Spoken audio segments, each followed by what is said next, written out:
या ठिकाणी माघार घेण्याची मानसिकता आज सकाळी राज्याचे वरिष्ठ मंत्री गिरीशभाऊ महाजनांचा या ठिकाणी मला संपर्क झाला होता. आमचं त्या ठिकाणी बोलणं पण झालं. पॉझिटिव्ह असा त्या ठिकाणी माझा पण निर्णय आलेला होता.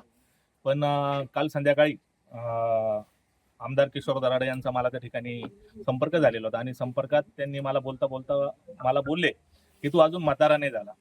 मी तर तरुण आहे 100% तर, आणि ही निवडणूक तशी तरुणांचीच आहे. हा मतदारसंघ आपण पाहता 15 तालुक्याचा आणि 2 महानगरपालिकेच्या समाविष्ट आहे. असं इतका मोठा मतदारसंघ असताना या ठिकाणी खरा प्रतिनिधी हा तरुण पाहिजे, तो लोकांच्या कामासाठी धावपळ करणारा असला पाहिजे.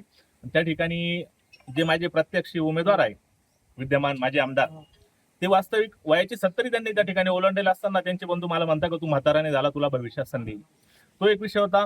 आणि आज मला काल या ठिकाणी आमदारांचे पुत्र कुणाल दराडे खाजगीत एका ज्येष्ठ नगरसेवकाशी नाशिक मधल्या बोलताना बोलले की गणेश गीते किंवा गोकुळ गीते कोणी असो त्यांच्या बापाला या ठिकाणी माघार देणे आहे. एवढं बाप काढण्यापेक्षा त्यांनी जर दराडे परिवारातील कोणी पण या ठिकाणी माझ्या घरापर्यंत आले असते, एक नम्र विनंती त्या ठिकाणी केली असती, तरी आमची माघार आणि आमचा पाठिंबा त्यांना नक्कीच भेटला असता.